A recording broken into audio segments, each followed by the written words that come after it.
కోనసీమలో latest updates మా correspondent Venkateswararao అందిస్తారు. వెంకటేశ్వరరావు, చెప్పండి, మీ జిల్లాలో తాగునీటి కష్టాలు మొదలయ్యాయని తెలిసింది. తీర ప్రాంత ప్రజలకు తాగునీటి ఇబ్బందులు రోజు రోజుకు తీవ్రంగా మారుతున్నాయని తెలిసింది. మరి దీని గురించి మీ దగ్గర ఉన్న అప్డేట్ ఏంటి?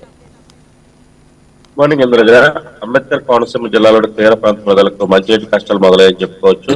వేసవకాలంలో రాకుండానే మంచినీటి కష్టాలు ఉండడంతో ఇక్కడ ప్రజలు తీవ్ర ఇబ్బందులు ఎదుర్కొంటున్నారు. ముఖ్యంగా తీర ప్రాంతాలైనటువంటి సెక్నెట్టిపల్లి మండలం, మలికిపురం మండలం, ఉప్పలగుత్తం మండలం, ఈ మండలాల్లో ప్రధానంగా ఆ ఏరియా అంతా కూడా సముద్ర తీర ప్రాంతం కావడంతో అక్కడ ఉప్పు నీరు ఎక్కువగా ఉంటుంది.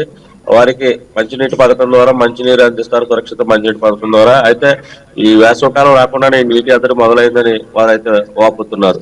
ఈ నేపథ్యంలో అంబేద్కర్ కోనసీమ జిల్లాలో ఇటీవల పవన్ కళ్యాణ్ 17 కోట్ల రూపాయలు మంజూరు చేసి సురక్షిత మంచినీటి పథకానికి అంతర్వేదిలో అయితే ఈ నిర్మాణం చేపట్టారు. దానికి సంబంధించి గత నెల 30వ తేదీన ఈ పూర్తి చేసిన మంచినీటి పథకం ఏతుందో అది ప్రారంభించాల్సి ఉండగా కొన్ని అనివార్య కారణాల వల్ల పవన్ కళ్యాణ్ రాకపోవడం ఆ పథకాన్ని ఇంకా ప్రారంభించలేదు. ఒకవేళ అంతర్వేది సురక్షిత మంచినీటి పథకం ప్రారంభిస్తే కనుక ఆ చుట్టుపక్కల ఉన్నటువంటి 15 గ్రామాలకు కొంతమేర మంచినీటి కష్టాలు తీరనున్నాయని అక్కడ స్థానికులు అయితే చెప్తున్నారు. అదేవిధంగా జల్ జీవన్ మిషన్ పేరుతో కేంద్ర ప్రభుత్వం, రాష్ట్ర ప్రభుత్వం సంయుక్తంగా చేపట్టినటువంటి ఏదైతే సురక్షిత మంచినీటి పథకం జిల్లా వ్యాప్తంగా అందరికీ అందించే విధంగా ఏదైతే 1600 కోట్ల రూపాయలు మంజూరు చేసింది. తొలి విడతగా దీనికి సంబంధించి 950 కోట్ల రూపాయలతో ఈ పనులు అయితే ప్రారంభించారు. అంబేద్కర్ కోనసీమ జిల్లాలోని కొత్తపేట నియోజకవర్గం బొబ్బర్లంకలో ఈ ప్రాజెక్టు ప్రారంభించారు. అయితే ప్రస్తుతం ప్రాథమిక దశలోనే ఉంది ఈ ప్రాజెక్టు. చుట్టూ కూడా జిల్లా వ్యాప్తంగా కూడా మంచినీటి పైప్ లైన్లు వేసుకుంటూ వెళ్తున్నారు. అదేవిధంగా ఏదైతే మంచినీటిని శుద్ధి చేసే ప్లాంట్లు కూడా అక్కడ నిర్మాణం అయితే చేపట్టారు. ఒకవేళ ఈ ప్రాజెక్ట్ కనుక త్వరితగతిన పూర్తయితే కనుక అంబేద్కర్ కోనసీమ జిల్లా వాసుల కష్టాలు అయితే తీరుతాయని ఆశాభావం అయితే వ్యక్తం చేస్తున్నారు. అదేవిధంగా జిల్లా అధికారులకు సంబంధించి ఈ రోజు జిల్లా కలెక్టర్ స్థానిక కలెక్టర్ కార్యాలయంలో అందుబాటులో ఉంటారు.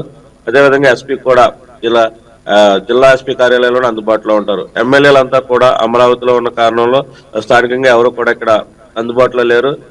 స్థానిక ఎంపీ పలు ప్రైవేట్ కార్యక్రమాలకు హాజరు కానున్నారు. అలాగే మధ్యాహ్నం నుంచి ఆయన క్యాంప్ కార్యాలయంలో అందరికి అందుబాటులో ఉండాలని చెప్పడం అయితే జరిగింది. దీంతో పాటు అంగన్వాడీ కార్యకర్తలు అయితే నిన్నటి నుంచి సమ్మె చేస్తున్నారు.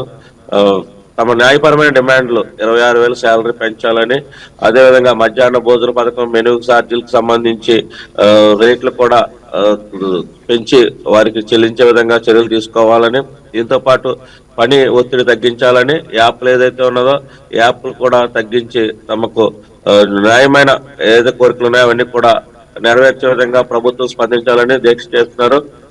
ఈ దీక్షలో సఫలం కాకపోతే కనుక మార్చి 2వ తేదీన విజయవాడ చలో విజయవాడ పిలుపునిచ్చారు. అయితే దీనికి సంబంధించి ప్రస్తుతం తాజా అప్డేట్ ఎంతవరకు ఉంది.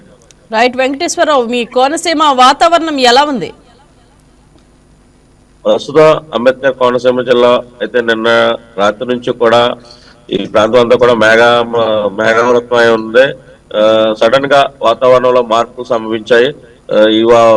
ఒకసారిగా ఏదైతే మేఘం కమ్ముకొచ్చిందో ప్రజలైతే ఆందోళన చెందుతున్నారు. ఎందుకంటే ఇప్పుడిప్పుడే వరిచేలు కూడా పంటలు నార్మల్ కూడా వేసుకున్న పరిస్థితి అయితే ఉంది. తీవ్ర స్థాయిలో వర్షాలు పడితే కనుక కొంతమేర పంటలు దెబ్బతినే అవకాశం ఉన్న నేపథ్యంలో ఒకంత భయంతో అయితే రైతులు ఉన్నారు. Please subscribe to YK TV Network. Please subscribe to YK TV. Please watch YK News. Don't forget to subscribe YK News channel.